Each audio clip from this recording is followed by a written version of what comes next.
Yep, it's still good morning and welcome back to the channel. We're going to plumb this thing up. I ran out of time yesterday, just the daylight got the better of us, so I'll plumb it up and we're going to get this thing going. So we'll make this hydrogen stuff work. In the last couple of days we've had a few comments about the hydrogen, and I invite all comments on this, both for my own knowledge. There's people out there that are smarter than I am, and just to help clarify things as to what we are doing. Remember that the thing that I keep stressing is do your own research. Don't just rely on some old bullhead telling you what to do or how it's done. There's some interesting comments and I greatly appreciate every one of them. Even the critics, I understand the criticism on it. I agree that there is a lot of issues with hydrogen on demand, basically, like this. As I say, there's a lot of, I'll say, dodgy kits, setups and what have you that's on the internet. There's just a plethora of them. So do your own research. I have had this on our Land Rover Discovery. It did work. What I didn't get to do was a good before and after test to prove results. On this thing here, the best that I've been able to do as a before was monitor fuel consumption from Cairns to the Sunshine Coast, and that was whatever we did, 1900 kilometres without fueling up. So we're able to get a pretty average fuel consumption range there. But that was highway driving, not driving off into the bush and all the rest of it. This setup here in this truck is a little bit difficult to get an accurate measurement. Normally I would just go to the Bowser, fill it all up and see how much fuel we've consumed. This has got a diesel heater and a diesel hot water system. So we're living in this thing. Every time we turn the hot water system on, we're using diesel. So going to the Bowser isn't going to give me a very accurate thing. I have to rely on what the trip meter says. Where we left off, we've had the unit fitted up. We've got the bubbler fitted up to the side of it. And we've got our reservoir bottle up there. I've already put the control unit in underneath the dashboard. I had to tuck up a couple of panels up underneath, and then I've put it in there just with two-way tape. So that's an easy one. So I'll punch some holes into the side of this so that the lines can go through, and we'll get it all plumbed up. All right, I'm just gonna fit this old chassis punching tool in. I don't think I'd ever try and punch a hole through a chassis with it. But this is one of the bits of gear that I've had since I was I think about a second year apprentice. So it's only a couple of years ago, or thereabouts.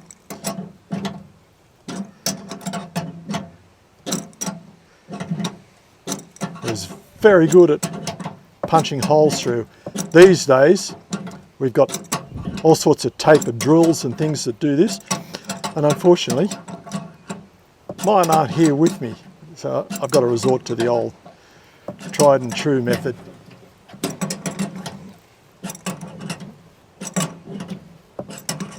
Now I couldn't picture this punching through a good chassis. Maybe the chassis on one of these new cars, like alfoil.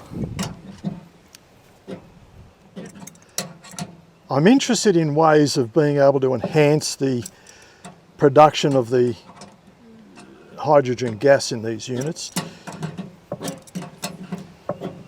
You have to rely on what the boffins say, the chemists.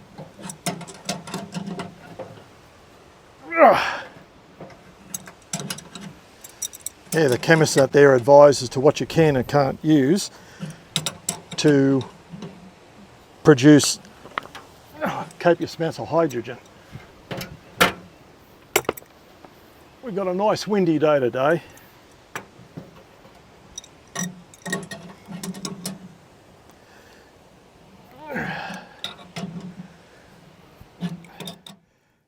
again, take 2. Our chief editor has had to go to Cairns and back for family. So we've had all manner of delays and hiccups. The hydrogen side of things, assembling that was going pretty much to plan. And then some unnamed buffhead managed to break a part of the pump, of the little circulating pump, which is just here. We broke an end off it. And I thought, you have got to be kidding. So it's just a little 12-volt pump that circulates the solution in and around the unit, and does a terrific job. It's only cheap. I managed to get one online, and I've got to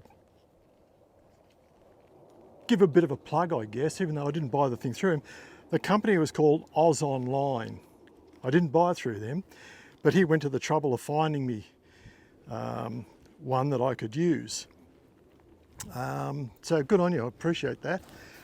If I don't use you for this, I'll use you for something else. But I'd ordered it through Amazon, that Oz Online found for me, and it was going to be sent DHL and be here in 2 days. Then good old Australian Post got hold of it. Yeah, a week later, I was still waiting. Not impressed. That was pretty slack. So back to the unit here. We've got our plumbing and that pretty much sorted out now. Everything's plumbed in from the reservoir into the tank and what have you inside, the little pump. And I've just run it up just a minute ago just to test for leaks, which is what I was doing when I actually broke the bloody pump. And I'll fire it up. I've got about 3/4 of a bottle of solution that in there, and I will add some caustic soda to the solution there to get that there to start and generate a bit of power. It'll take a little while for it to actually fire up and start producing gas. I don't expect it to do that straight away. When I fitted up before in my Land Rover Discovery, it took approximately half an hour to start producing any quantity of gas, and that's to let all the solution work in around the plates and start the thing functioning as it should. But I'll show you, I'll bring the cabin back down and I'll show you where I've set up the control box. And I should point out too, one of the reasons we've got this control box in there, and I keep talking about the control box and being able to control the voltage. In the unit itself, it runs on 12 volts. Most cars, four-wheel drives and trucks, if the charging system is good, will produce more than 12 volts. It could be 13.5 to 14 volts in a really good system. We don't want that. We want a steady 12 volts. Because we're using, I'll say a number of plates and cells within that unit, the two end plates have 12 volts going to them. Once you put that 12 volts to them, and it has to pass through those plates, you want 2 volts per segment. The reason for that is once you start getting over 2 volts, you're losing a lot of energy through heat. So there's no point in having the poor old alternator work like mad to be just wasted in heat. Doesn't matter what sort of energy you're creating, it creates heat. So you're trying to minimize that. This thing here, we're fortunate enough that we've got 2 alternators, one for the house, one for the engine. As well as that, up on top, we've got 1.8 kilowatts of solar power. So depending on where we are, what we're doing, the solar power will be generating a lot of power that this thing here will be using. So this is one of the benefits of having in this setup here, as opposed to a car where there's no solar and that included, or no external power source. on this application, it should work relatively better than the average. But I'll show you the control panel and that inside, where I've located it. It's just easy to access, and I'll be able to monitor the amperage that's going in through there, hopefully to create the best outcome for this thing here without dragging the whole system down, trying to minimize the losses to offset the gains. Anyway, we'll drop the cabin down and I'll show you in there.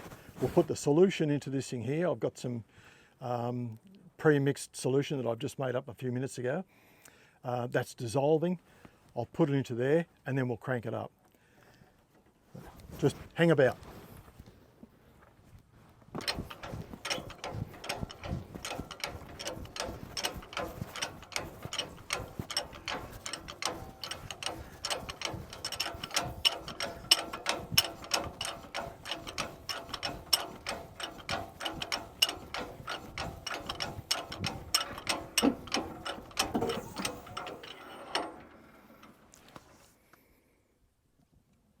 Okay, now as you can see, I've got the control box, the amp meter and things like that there in clear view. So I can reach down while I'm driving, in the driving position, alter the position of the variable resistor to control the amperage going out. Now just hang about and I'll fire this thing here up, get it running, get the solution circulating, and then I will top up the thing with some solution.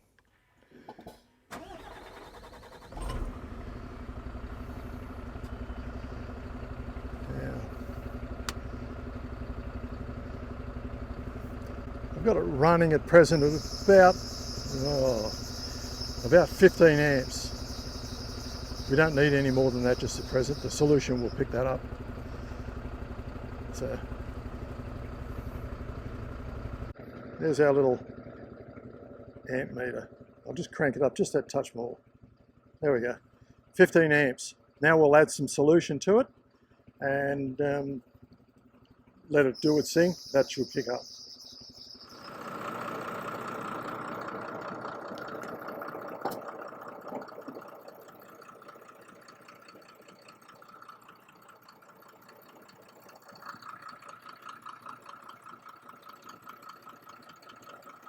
Okay, this is solution. I'll just keep it away. It's just a bit rich at present. Just caustic soda. The reason I've gone caustic soda, it's easy and cheap. So approximately 4 grams per litre. I've put 3 teaspoons in there, which gives me roughly 4 grams per teaspoon. So I'll just put it into this, and it won't start straight away, but it will happen. And it's just as well you can't feel it. That is bloody hot.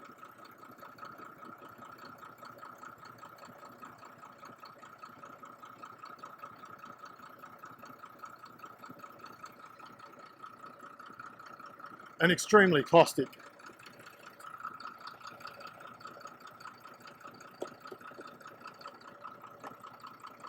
Well, there you go. It's working quicker than I expected. You'll be able to see through there to the bubbler. It's already producing gas. So that's within a couple of seconds. Well, we've added the solution and letting that circulate through. It's picked our amperage up slightly, but the gas production itself, and we'll show you in a second, the gas production has ramped up, but it will still need to circulate for a while longer. I've got the engine idling and I don't like leaving them idling for too long. The thing that I've got to consider here is we are living in this truck, so I've got to pack up things inside before we can just go for a drive. So I'll probably be doing that there hopefully tomorrow, or it may end up being Saturday now before we actually go for a drive on it. But it's starting to do what I wanted it to do. I am waiting on a gas flow meter so I can accurately assess the volume of gas being produced. According to what's fair in Love and War, it should be producing somewhere in the sort of 5 to mid 5.5 litres per minute of hydrogen gas.